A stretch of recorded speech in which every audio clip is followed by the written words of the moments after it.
Eu sou o Carlos Corrêa.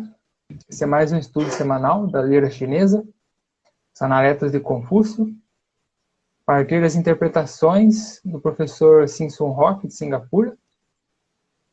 Estudo que é feito toda quarta-feira, às 20 horas. E os vídeos vão ficar disponíveis no IGTV, aqui da lira chinesa no Instagram.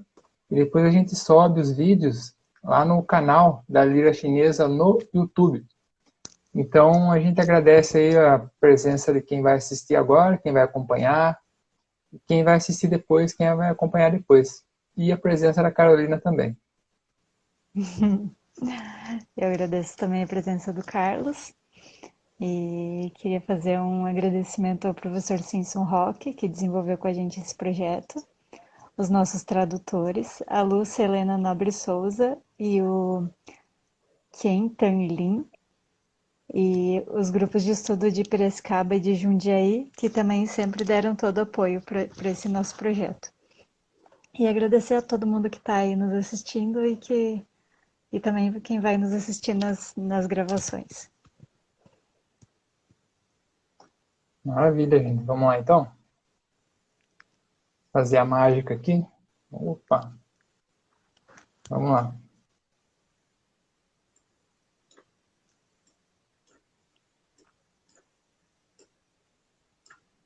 Muito bem. Frase de hoje.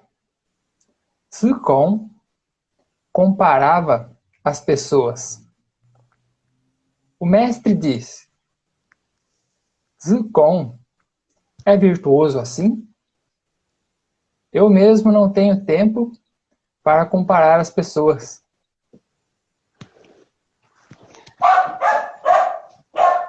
Bom, a explicação do mestre Sim para essa frase, o mestre Sim fala assim: o Zigon tem muita virtude, ele é tão virtuoso ao ponto... Só um pouquinho, que tem um cachorro latindo.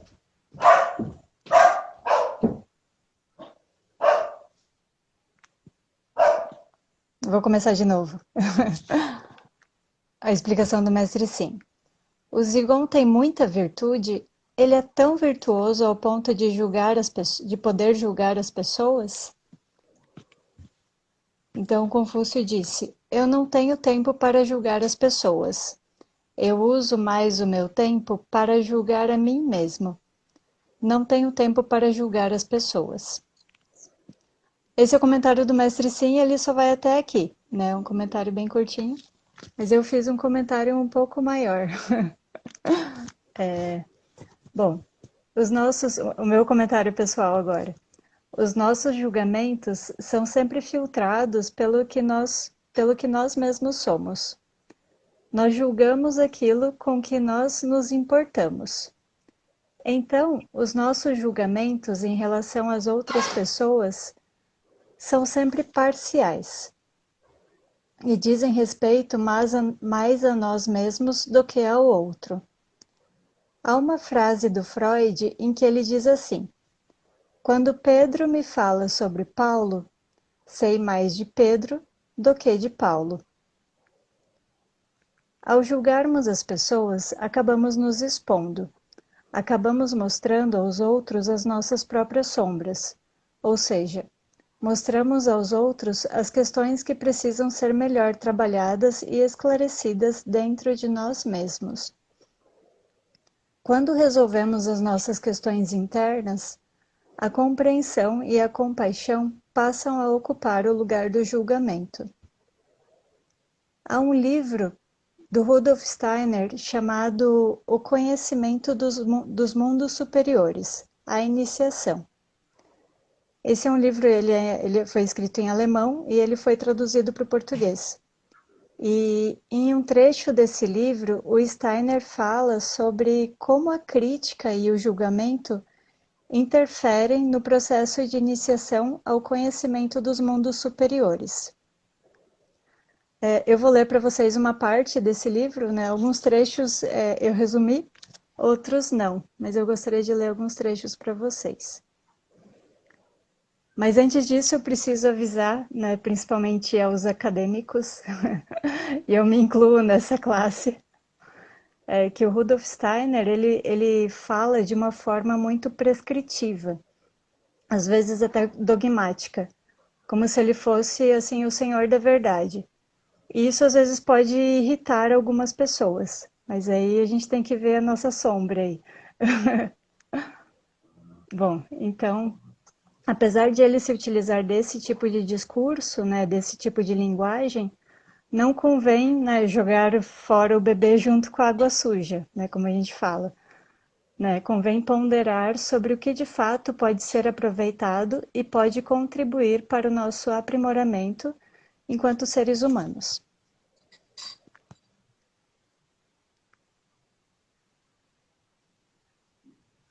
Bom, então vamos lá. O conhecimento dos mundos superiores, a iniciação. Só antes de eu começar, tenho uma dúvida. O que quer dizer julgar e comparar?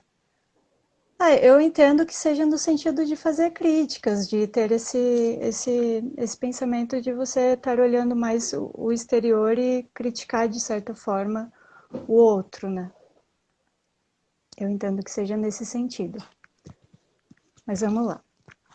O conhecimento dos mundos superiores, a iniciação. Para os místicos, gnósticos e teósofos, os mundos superiores, né, ou seja, o mundo das almas e o mundo dos espíritos, existem com a mesma realidade que o mundo físico, né, o mundo que podemos ver, apalpar e etc. Da mesma forma que há leis que regem o mundo da matéria, há também leis que regem os mundos superiores. Todo ser humano tem o potencial de adquirir conhecimento sobre esses mundos, bastando para isso desenvolver certas faculdades dentro de si.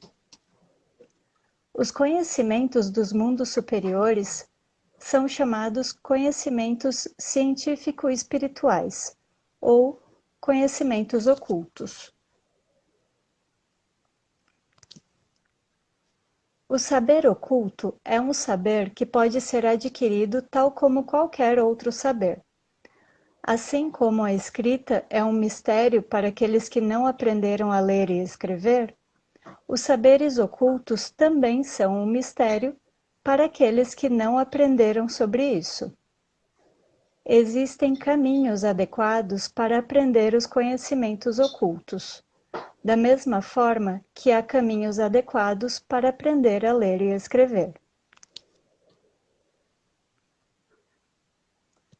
Há apenas um aspecto que difere o saber oculto dos demais saberes. Alguém pode ser impossibilitado de aprender a ler e escrever devido à sua pobreza ou condições culturais em que nasceu. Já para a busca do conhecimento sobre os mundos superiores, não há obstáculos para aqueles que seriamente o procuram. Muitas pessoas acham que precisam procurar em determinados lugares mestres do saber superior, para deles obterem o conhecimento. Em relação a esta busca, 2 pontos são corretos.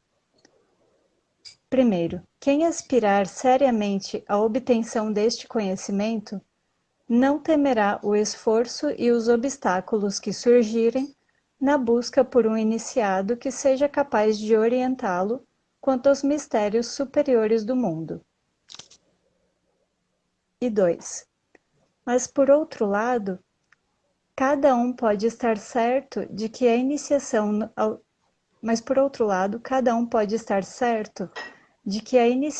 aos mundos superiores certamente o encontrará, desde que haja uma séria e digna aspiração ao conhecimento. Existe uma lei natural que leva todas as pessoas que já foram iniciadas no conhecimento dos mundos superiores a jamais recusar a aspirante algum o saber a que este tem direito. Há, entretanto, outra lei igualmente natural que diz que nada do saber oculto pode ser entregue a quem não esteja em condições de recebê-lo. O iniciado é tanto mais perfeito quanto mais observar essas duas leis. O laço espiritual que abrange todos os iniciados não é exterior. Essas duas leis formam elos fortes que asseguram a firmeza dessa ligação. Você pode ter uma íntima amizade com o iniciado, mas ele só compartilhará desses saberes quando você estiver maduro para recebê-los. Ou seja, quando você mesmo se tornar um iniciado. Ele respeita o grau de evolução espiritual de cada um, de modo que este misterioso conhecimento possa ser acolhido adequadamente em sua alma. Em tempos remotos, antes daquilo que conhecemos como história, os templos do espírito eram visíveis exteriormente. Hoje, quando nossa vida se tornou tão desespiritualizada, esses templos não existem mais aos nossos olhos, mas existem espiritualmente por toda parte, e quem os procurar poderá encontrá-los. Para isso, deve-se desenvolver em si certas qualidades até certo grau elevado. Então, os supremos tesouros espirituais poderão ser-lhes desvendados.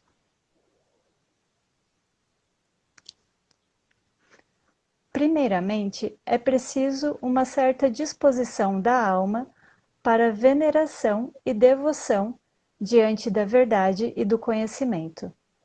Só quem possui essa qualidade pode tornar-se discípulo do oculto. O sagrado acanhamento que se sente ao entrar em contato pela primeira vez com uma pessoa por quem se tem uma veneração pode ser o germe para posterior aprendizado do oculto. É uma vantagem para todo ser humano em desenvolvimento ter tais sentimentos latentes. Esta disposição, no entanto, jamais pode ser confundida com um germe para formar qualquer tipo de submissão ou escravidão. A veneração da criança diante de alguns adultos tornar-se-á mais tarde veneração diante da verdade e do conhecimento. A experiência nos ensina que as pessoas mais capacitadas a andar de cabeça erguida são aquelas que aprenderam a venerar onde cabe veneração. E ela é sempre cabível quando brota das profundezas do coração. Se não desenvolvermos em nós o profundo sentimento de que há algo superior a nós mesmos, não acharemos forças para atingir um grau mais elevado. O iniciado só conquistou a força para alçar a sua cabeça às alturas do conhecimento por ter conduzido seu coração às profundezas da veneração e da devoção. A elevação do espírito só pode ser alcançada quando se atravessa o portão da humildade. Você só poderá alcançar um correto saber quando houver aprendido a respeitá-lo. Este conhecimento é gradativamente conquistado a partir de cada sentimento de verdadeira devoção desenvolvido na alma. Em nossa época, este é um ponto particularmente importante, para o qual devemos voltar a nossa atenção. Nossa civilização tende mais à crítica, a julgamentos e condenações, e pouco à devoção e à veneração abnegada. Assim, como podemos desenvolver nossas disposições e sentimentos devocionais? E como possibilitar uma educação adequada neste sentido? Já nossos filhos preferem muito mais a crítica do que a veneração abnegada.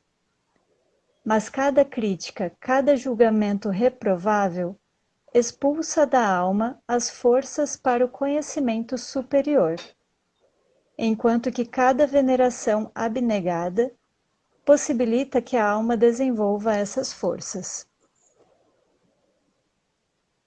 Não se trata, de forma alguma, de aqui manifestar crítica a esta nossa civilização, já que devemos justamente a crítica ao autoconsciente julgamento humano, ao examine tudo e guarde o melhor, a grandeza de nossa cultura.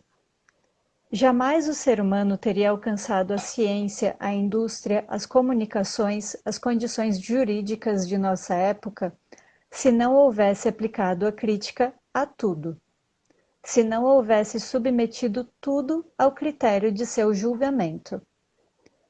Mas o que assim conquistamos com cultura exterior, tivemos de pagá-lo através de correspondentes perdas de conhecimento superior, de vida espiritual.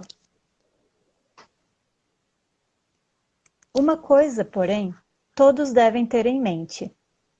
Para o indivíduo integralmente submerso na civilização alheada de nossa época, será bastante difícil avançar ao conhecimento dos mundos superiores. Ele só o conseguirá se energicamente se autodisciplinar. Numa época em que as condições de vida material eram simples, alcançava-se também mais facilmente uma elevação espiritual.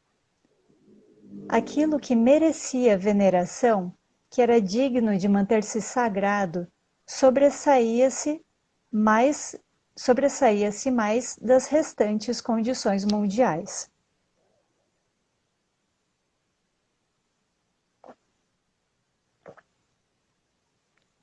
Os ideais são degradados numa época crítica. Outros sentimentos tomam lugar da devoção, do respeito, da adoração e da admiração. Nossa época faz recuar cada vez mais esses sentimentos, de modo que na vida cotidiana eles são levados ao ser humano apenas em níveis muito baixos. Quem procura o conhecimento superior terá de desenvolvê-lo em si. Ele mesmo deverá infundi-lo em sua alma. Isso não é possível através de estudos. Só a vida poderá fazê-lo. Quem quiser tornar-se discípulo do oculto, terá de educar-se energicamente para desenvolver em si a disposição devocional. Terá de procurar em seu ambiente e em suas vivências o que lhe possa causar admiração e respeito. Se, ao encontrar uma pessoa, eu censurar suas fraquezas, privar-me-ei de força cognitiva superior. Se tentar, com carinho, aprofundar-me em suas boas qualidades, estarei acumulando tal força. O discípulo terá de ponderar constantemente e seguir essa instrução. Os ocultistas experimentados sabem qual força devem à circunstância de, frente a todas as coisas, considerar sempre o lado bom, reprimindo o julgamento condenável. Mas isto não deve permanecer como regra exterior da vida, e sim terá de apossar-se do mais íntimo de nossa alma. Está nas mãos do ser humano aperfeiçoar-se, transformar-se inteiramente no decorrer do tempo. Mas essa transformação terá de realizar-se em seu mais íntimo, em sua vida mental. Não basta eu mostrar exteriormente, em meu comportamento, respeito perante um ser. Devo ter esse respeito em meus pensamentos. O discípulo deverá começar a assimilar a devoção em sua vida mental. Ele deverá atentar para os pensamentos de desprezo e de crítica negativa em sua consciência, e deverá procurar cultivar pensamentos de devoção. cada momento em que nos sentamos para observar em nossa consciência o quanto existe em nós de crítica desdenhosa, desfavorável e negativa sobre o mundo e a vida, cada tal momento nos aproxima mais do conhecimento superior. E nos elevaremos rapidamente se em tais momentos preenchermos nossa consciência só com pensamentos que nos encham de admiração, respeito e devoção para com o mundo e a vida. Quem possui experiência nesse particular sabe que cada um de tais momentos faz despertar, no ser humano, forças que, de outra forma, permaneceriam adormecidas. É desse modo que, ao ser humano, são abertos os olhos espirituais. Ele começa, assim, a ver à sua volta objetos que antes não era capaz de ver.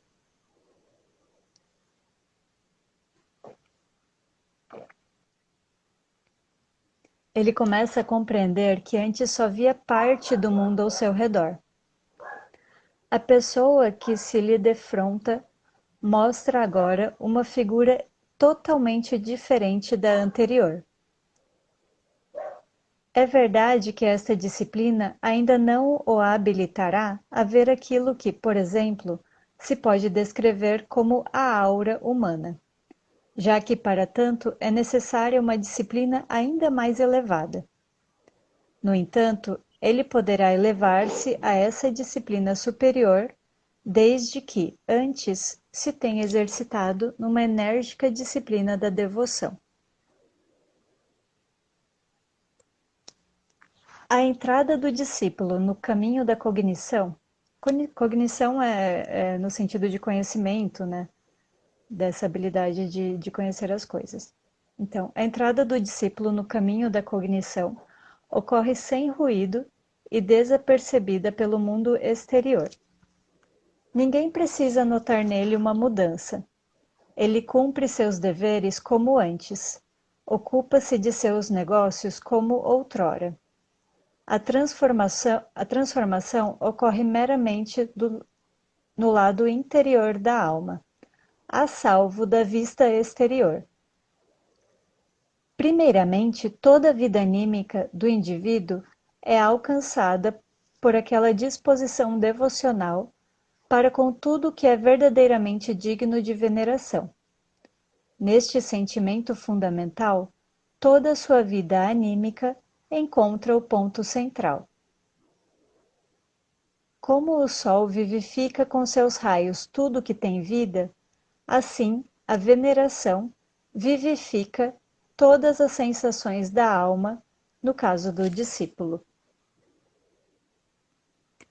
No início, não é fácil ao indivíduo crer que sentimentos tais como respeito, estima e etc. tenham algo a ver com seu conhecimento. Isto provém do hábito de considerar o conhecimento como uma faculdade em si, que não apresenta ligação alguma com o que ademais ocorre na alma. Com isso, não se leva em conta, porém, que é precisamente a alma que conhece. E para a alma, sentimentos são o que para o corpo são as substâncias, constituindo seu alimento. Se, em lugar do pão, dermos pedras ao corpo, sua atividade se extinguirá. Algo semelhante acontece com a alma. Para ela, veneração, respeito e devoção são substâncias nutritivas que a tornam sadia e vigorosa, sobretudo vigorosa para a atividade do conhecimento. Desprezo, antipatia, depreciação dos valores que merecem conhecimento produzem paralisia e fenecimento da atividade cognitiva. Para o ocultista, tal fato é visível na aura. Uma pessoa que assimila sentimentos de veneração e devoção altera sua aura.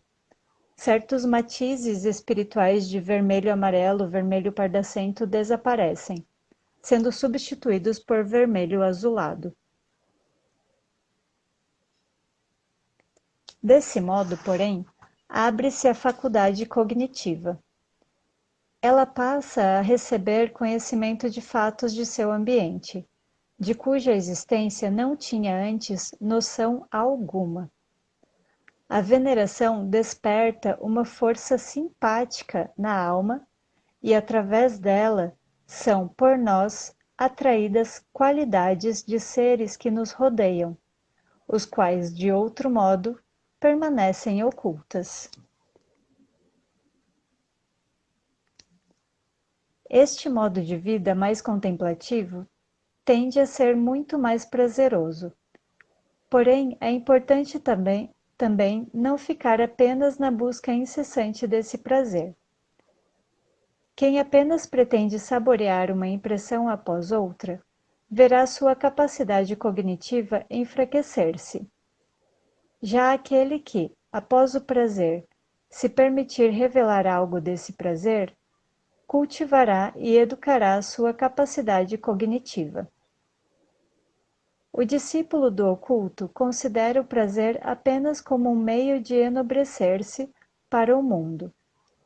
O prazer é, para ele, um explorador que o ensina sobre o mundo. Mas após o ensino, mediante o prazer, ele caminha em direção ao trabalho. Não aprende a fim de acumular o aprendido como seu tesouro de sabedoria, mas sim para colocar o aprendido a serviço do mundo. Em toda a ciência oculta reside um princípio que não se deve infringir quando se quer alcançar um fim almejado. Ele diz: toda cognição que procuras com o único fim de enriquecer teu saber, somente para acumular tesouros em ti, desviar-te-á de teu caminho. Toda cognição, porém, que procuras para tornar-te mais maduro no caminho do enobrecimento humano e da evolução cósmica, far-te-á avançar um passo.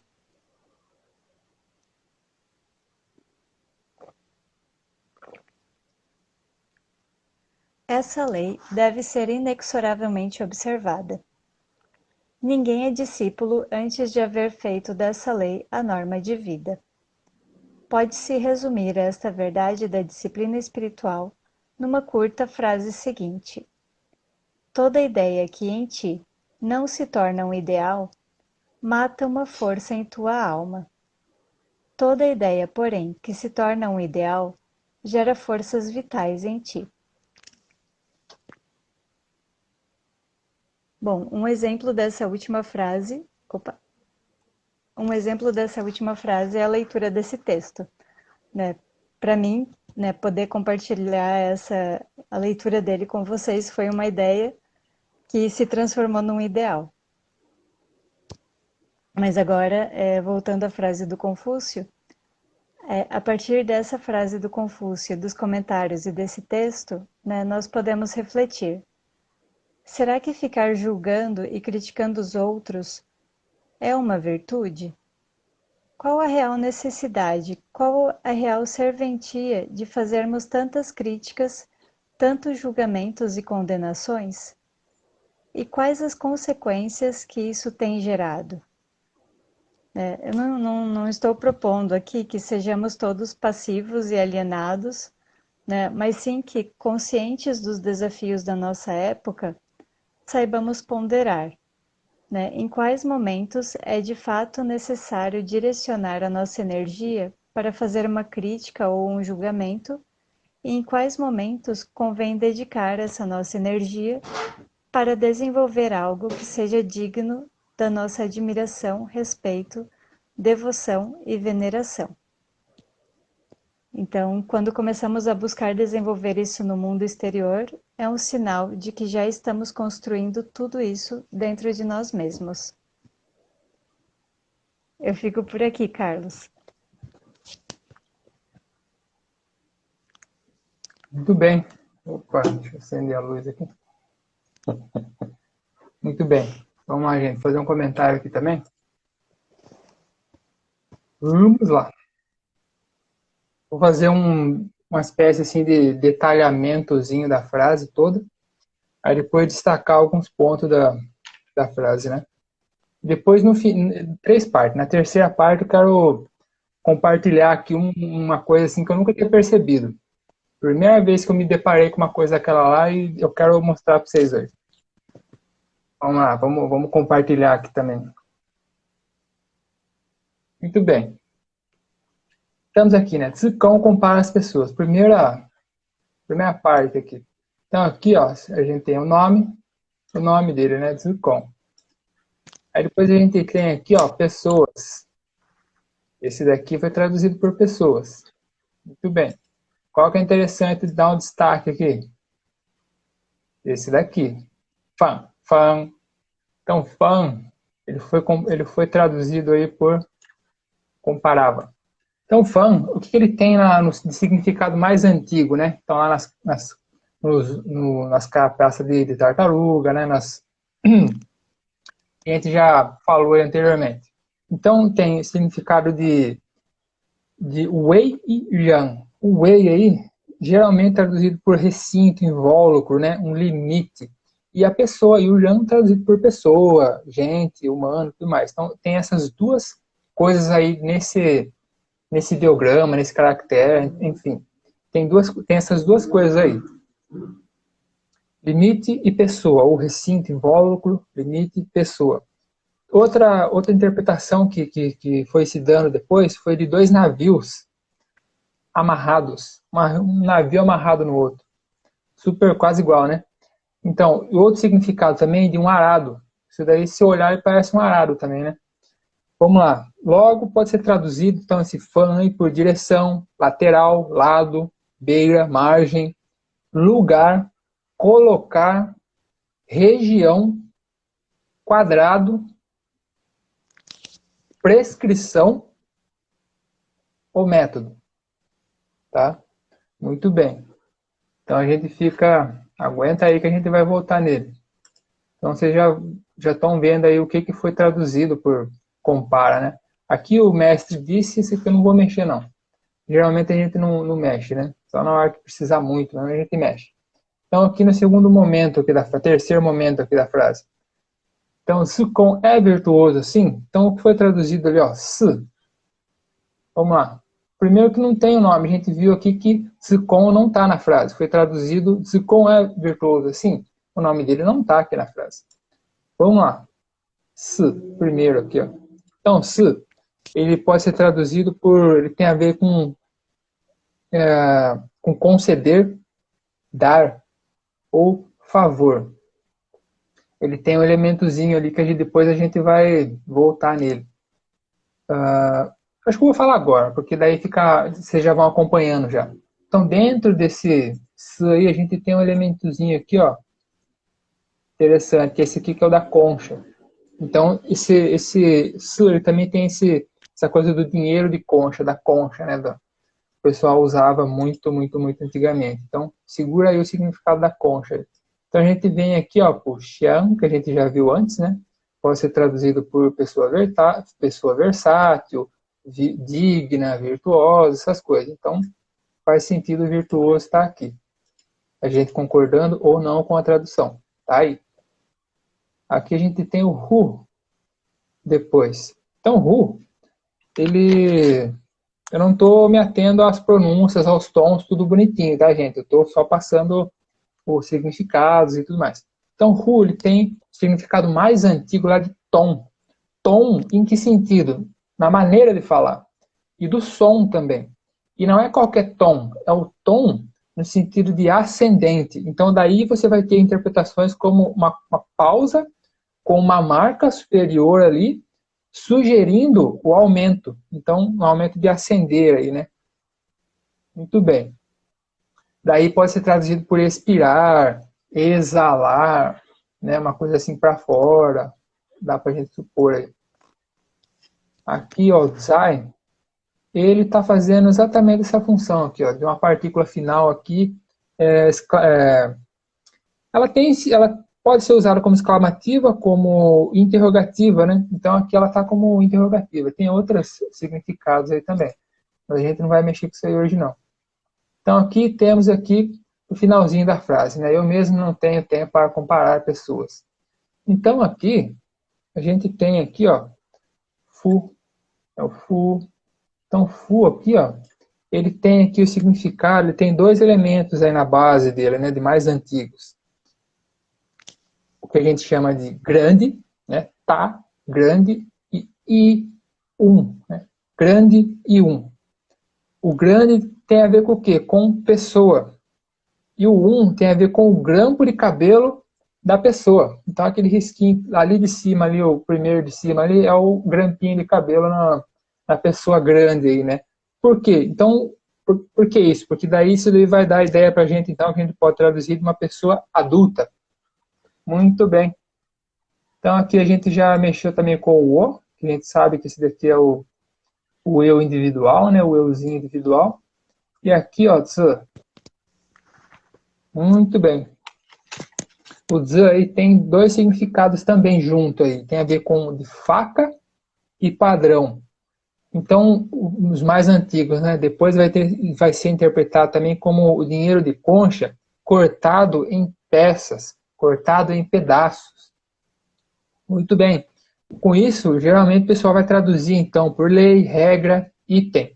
Ou também no começo de uma frase, né? Consequentemente, blá, blá, blá. Ou então, blá, blá, blá, blá, blá. Então, tem a ver com isso daí, com partes, com peças, pedaços e tudo mais. Esse pu aqui a gente já viu também, que é aquele puzinho que separa, né?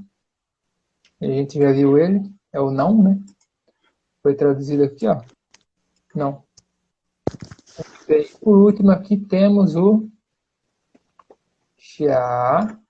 Esse chá aí, ele tem significado, dois significados, né, na base, assim, mais antigos, né? Que a gente chama de lazer.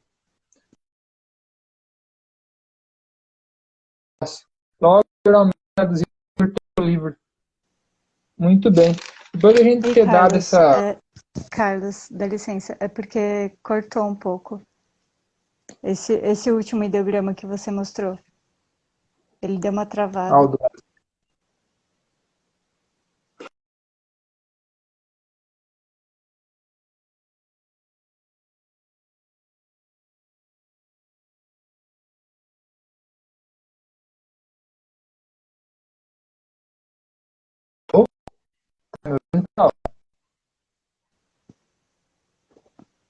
Não está ouvindo, não. Agora voltou. Tá me ouvindo agora? Agora sim. Tá, muito bem. Então, chá, volto no chá. O chá tem significado de lazer, ócio e pode ser traduzido por tempo livre. Muito bem. Vamos lá. Então, daí, por isso, eu vou pegar aqui, eu vou voltar lá no começo e dar um destaque a mais aí para um elemento que tem no meio aí, né? Que é esse daqui, ó. Vamos lá. Aqui no começo, ó, no nome do zircon aqui, ó, tá ele aqui, ó, já. Olha lá, ó.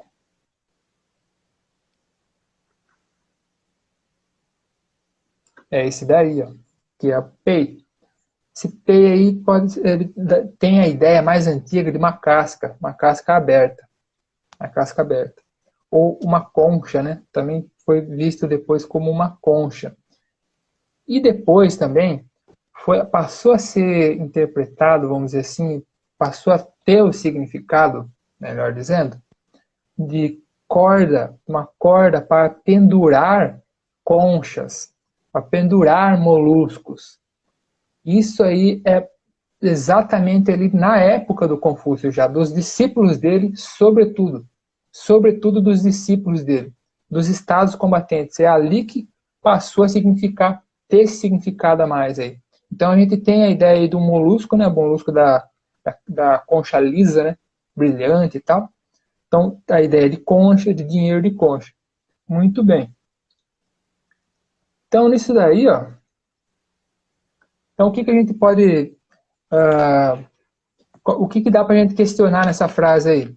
A palavra compara, o que foi traduzido aí por compara. Então, se a frase tem algum vamos dizer assim, alguma palavra talvez mais importante aí, talvez seja o compara aí. Então, o que foi traduzido por compara, né, que é o fan, esse aí é que é o problema aí, vamos dizer assim. Então, penso aí que esse fan aí, então a gente pode questionar se a tradução mais apropriada realmente é comparar, ou comparava ali, né, comparar pessoas. Porque comparar, no sentido de você estar ali diante de duas coisas e fazer um exame, fazer você compara, você estabelece diferença, semelhança e tudo mais. Agora, o caso aqui que está sendo criticado, vamos dizer assim, me parece que não é esse o caso. Parece que o caso aí é outro. Parece que o caso da palavra fã aí, talvez é de ter assim, um significado mais ligado ao que a gente chama de delimitar. Delimitar. Você vai pondo os limites das pessoas, você vai delimitando, né? Então, daí o significado do fã aí, né, que está ali disponível para a gente ali, né? Lugar, colocar, região, quadrado, lateral, direção, beira, sabe? Delinear ali, ó, o limite mesmo, não pegar aquilo ali e comparar com outras coisas. Se bem que, por isso que eu estou falando, pensando aqui do comparar aqui, para ver se é isso daí mesmo ou não, ver se vocês concordam ou não. Por isso, eu quero fazer aqui vamos dizer assim, uma espécie de exercício, uma coisa que eu nunca tinha reparado, porque eu também acho que não tinha lidado tanto com isso daí antes. Vamos ver se cabe tudo aqui se cabe tudo na tela aqui. Muito bem. Acho que cabe, né? Dá para ver aí, Carol? Dá. Muito bem. Então, esse pei aí que eu falei da concha, né, da casca aberta e tudo mais, ele está aqui.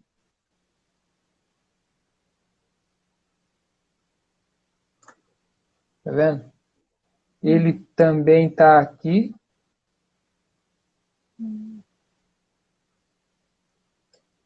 Também está aqui.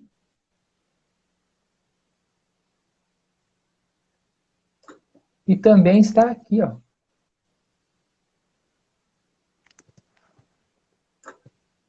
Percebe, gente?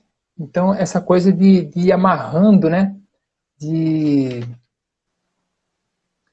amarrando, né? De pendurar, né? A corda para pendurar as conchas ou os moluscos. Então, tipo, passando, né, naquelas perninhas ali embaixo, seria a corda. A corda você vai usando, você vai amarrando as conchas uma na outra. Então, você vai separando elas, você vai delimitando elas para elas ficarem, né? Você vai fixando elas, né? Fixar, como se botar, fazer aquilo permanecer, vamos dizer assim, né? Então, além disso daí, temos outra coisa que a gente acha aqui também, aqui no O, naquele euzinho individual, a gente acha a arminha aqui, ó, a alabarda antiga, que a gente já discutiu aí também, e a gente acha outra aqui também, ó. Tá vendo? Outra aqui também. Tá vendo, gente? Então, eu só queria fazer esse exercíciozinho com vocês aí, de achar vamos dizer, essas surpresas escondidas ali e tudo mais. E assim, esse P e K aí, os dois, né, que tá ali a ideia da concha ali, do euzinho e da exclamação ali também, tudo ali, tudo vai mostrando ali o pu ali embaixo também, né, o pu separando o ósseo do euzinho ali, né. Então, aquilo ali, coisa que eu não comentei, mas vocês vão, quem já acompanhou os estudos anteriores, já bate o olho e já vê, pô, faz todo sentido aquilo ali tá ali, né? De separação, de não sei o que e tal. Então faz todo sentido para mim, por exemplo, o que o discípulo diz ali e o que o Confúcio questiona, vamos dizer assim, né? O que o mestre está questionando ali, né? Tipo, essa separação, delimitação das pessoas, né? E delimitando elas e tudo mais, né? Então, isso aí pode ser questionado de várias formas, né? você delimita, quem delimita, né? Tipo, é eu que delimito, então ele está mostrando ali que o eu que está sendo discutido ali é aquele euzinho individual lá, não é aquele outro eu que a gente mostrou, o eu nós lá, é o eu, o que está ali. Então, pelo menos para mim faz todo sentido o que está sendo discutido aí, que para mim não tem a ver com comparar, tá? Comparar, eu acho que não é o caso ali, eu acho que o caso ali talvez seja mais de delimitar mesmo, sabe? No sentido desse que a Carol aí destacou no comentário dela aí, né, da crítica do Steiner à época dele. Ou seja, pessoal, a gente vive essa época ainda, né, da matematização de tudo. A gente aposta todas as nossas fichas na matematização de tudo. Tudo e todos, totalmente. Então, a gente questiona aí se esse realmente é um bom caminho para a gente ou não. Então, a gente está diante aí de uma discussão que já está sendo feita faz muito tempo já. Então, a gente retorna aí, vamos dizer assim, essa questão de novo. Para mim faz todo sentido esse comentário anterior da Carolina e tudo mais. Acho que fico por aqui hoje. Eu não sei se tem pergunta ou não. Não vi nada. Não. Tá, Só no beleza. começo tinha aquela questão sobre o... Ai, como é que era? Mas você explicou super bem. Era sobre essa questão, acho que do fun, que é do comparar, né? Se é julgar, se é comparar, mas agora você já explicou. Então, foi só isso. Beleza, então, gente. A gente vai ficando por aqui, então. Boa noite para todo mundo. Boa noite, Carlos. Boa noite, Carolina. Boa noite, gente. E vamos Até a pensar aí, próxima. gente. Vamos ver o que vocês... Beleza. Ver o que vocês vão dizer aí. Até mais, gente. Tchau.